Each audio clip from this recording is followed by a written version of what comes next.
Salut à tous, bienvenue dans l'avant-match nouvel épisode, avant le match de vendredi contre Villeurbanne. On va débriefer le match de Nancy et vous présenter le match face à Villeurbanne avec un substitut de luxe, oui, parce que Nicolas est parti au soleil pendant les vacances, puisqu'il fait froid ici. Donc on accueille Lucas Guittard qui va nous rejoindre, notre statman, accessoirement joueur de handball, donc c'était pas trop mal pour donner son avis. Salut Lucas, ça va ? Salut Corentin, ça va et toi? Ça va. On va tout d'abord revenir sur le match face à Nancy, donc, et la défaite en fin de partie, c'était samedi sur les antennes de France 3, avec un scénario en notre défaveur en deuxième mi-temps, malgré une belle première mi-temps. Quand on n'a pas vu le match et qu'on voit juste les stats, déjà on peut dire que c'est un résultat super rageant quand même. Oui, plutôt rageant, surtout quand on a vu la première mi-temps de nos Saranais, qui était, on va dire, quasiment parfaite. Et derrière faire une deuxième mi-temps avec un nombre de pertes de balles impressionnant, derrière le résultat n'est pas notre avantage. On en reparlera après de tous les faits de jeu, mais en préparant l'émission, c'est ce qu'on disait déjà. Il y a une séquence, je crois, qui intervient de la 48 à la 52, là où on perd 4-5 ballons de suite. Oui, ça, c'est rédhibitoire déjà. Là, c'est ça. En plus, c'était un moment où Nancy avait un temps fort. Il revenait, il me semble qu'il y avait 24-24 à peu près. Et là, les 4 pertes de balles font que on se retrouve à 4 buts. Et derrière, difficile de revenir, voire impossible. Bon, il y a eu quand même un enchaînement de malchance pour les Bleus durant la semaine dernière. Déjà, la blessure de Tom Robbins, qui a pris un gros coup à l'entraînement, qui est blessé à la pommette pour environ normalement 6 semaines, tout comme Johan Caron, quelques heures avant le match, qui se blesse au mollet. Celle de Kevin Toffon durant le premier quart d'heure. On connaît l'effectif, quand il y a des blessés, c'est vite compliqué. Il y a en plus les petits soucis de Daniel Mossindi avec des sanctions. C'était trop dur avec toute cette malchance.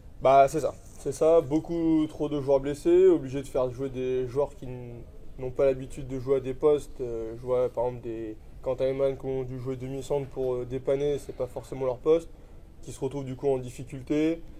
Des petites pertes de balles sur la fin de match avec la fatigue parce que manque de rotation. Et derrière, on connaît le résultat, la défaite. Bon, tu as anticipé un petit peu ma question suivante. Je parlais de ces 17 ballons perdus. Depuis le début de 2023, ça fait une quinzaine de pertes de balles par rencontre un peu.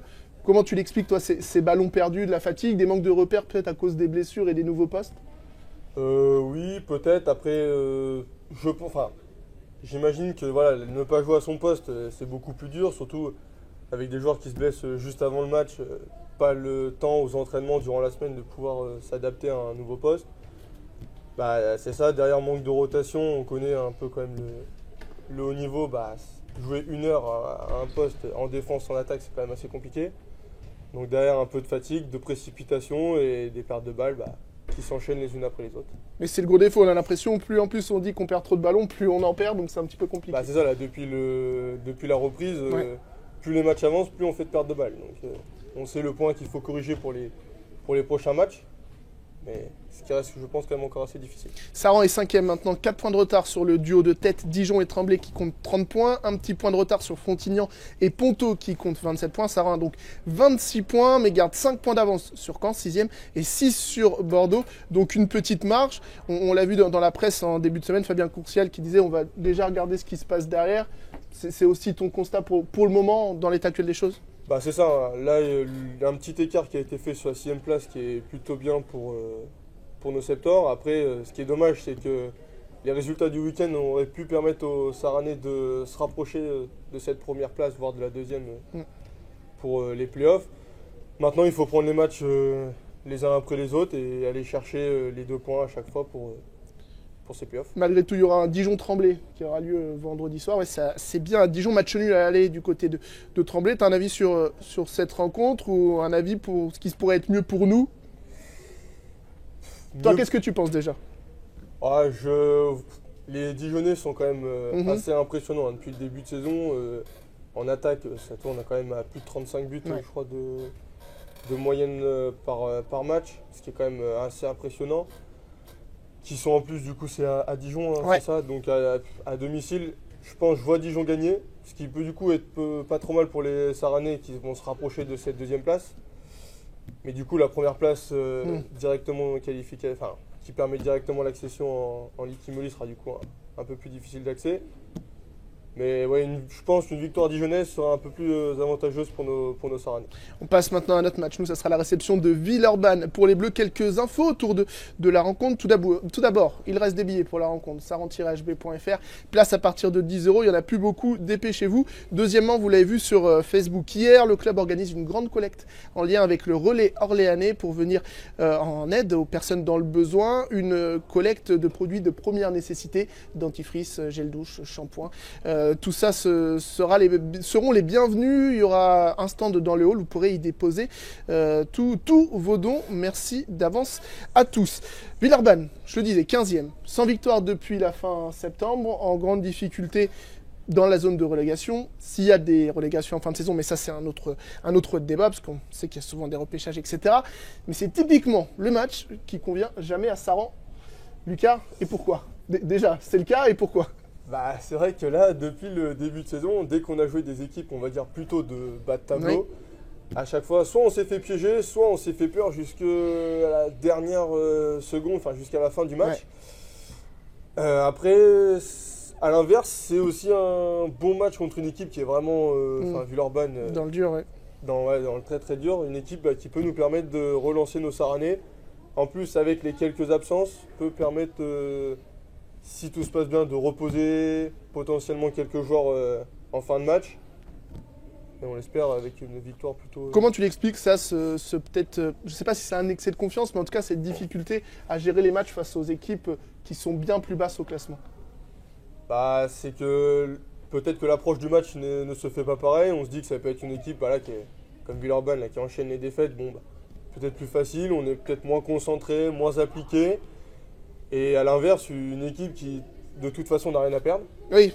Et donc qui vient à la rigueur qui vient à Saran pour faire un coup et pourquoi pas aller chercher des points qui pourraient pour son maintien. Ouais, Villeurbanne qui possède quelques joueurs d'expérience, tout de même, des joueurs habitués aux joutes de Pro League. Je pense à Steven Cornet, je pense à Grégory Quintalé également, ou encore les mondialistes Aboubacar Fofana et le coéquipier belge de Tam Robbins, Yannick Glorieux.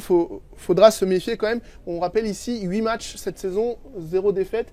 Ça, dans une équipe qui veut accéder aussi, c'est important quand même à la maison d'être... Ah oui, à la maison, oui, c'est même primordial. Dans tous les cas, si tu cherches une accession à domicile, il faut gagner tous ces matchs, ou tout du moins en perdre le minimum.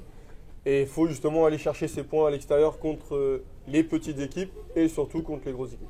Pas de Tom Robbins, pas de Joe Caron, donc c'était le cas samedi, ça sera le cas vendredi. On réorganise l'équipe. Tu le disais tout à l'heure, quand Taeman a joué demi-centre, quand Daniel Mossindi a pris les sanctions, c'est Antoine Blanc qui est passé sur le poste de demi-centre. Ça va être le travail de Fabien aussi tout au long de la semaine de préparer des bottes secrètes un peu ou de réorganiser son équipe. Voilà, c'est pas forcément simple. C'est ça. Là, on a dit une petite semaine pour préparer le match et du coup permettre à des joueurs qui n'ont pas l'habitude forcément de jouer à ce poste de demi-centre de pouvoir s'adapter, de trouver des repères et des automatismes. Ça change un peu la donne aussi d'avoir peut-être l'absence de Tom notamment et l'entrée de Antoine ou Quentin. Ça amène aussi une force supplémentaire de loin sur cette base arrière au poste de demi-centre, capable de shooter. Oui, c'est ça. Après, Tom est quand même capable de shooter de loin, mais beaucoup plus en appui que Quentin ou Antoine vont pouvoir le faire à 9 mètres avec des grandes courses et des shoots, on va dire, d'arrière pur. Ça peut amener une autre force, ça c'est sûr. Après, ça peut aussi réduire notre deuxième force qui est le jeu avec le pivot, où Tom a une bonne relation avec Adrien. Donc à voir. Il y a des points, des inconvénients comme des l'absence de jeu, par contre, là, elle est un peu plus préjudiciable, quoi. C'est ça. Le problème, c'est que ça fait jouer souvent Antoine et Lucas à côté. C'est ça, et puis on l'a vu même lors du dernier match samedi, c'est des petits repères en moins aussi en défense. Du coup, Daniel qui se retrouve avec plus de sanctions qu'habituellement. Obligé de faire jouer un ou deux jeunes aussi à des postes 3 centrales qui, on va dire que c'est pas mal qu'ils jouent, mais bon, lancer dans le bain directement en 3 centrales, c'est pas forcément quelque chose de facile. Donc oui, des déséquilibres en attaque et en défense qu'il va falloir du coup corriger cette semaine pour aborder au mieux ce match contre Villeurbanne. Voilà, ce sera donc vendredi 20h30. Je vous ai dit, il reste quelques places. Ça promet d'être sympa. Il fait pas forcément très chaud dehors. Vous serez mieux au chaud ici.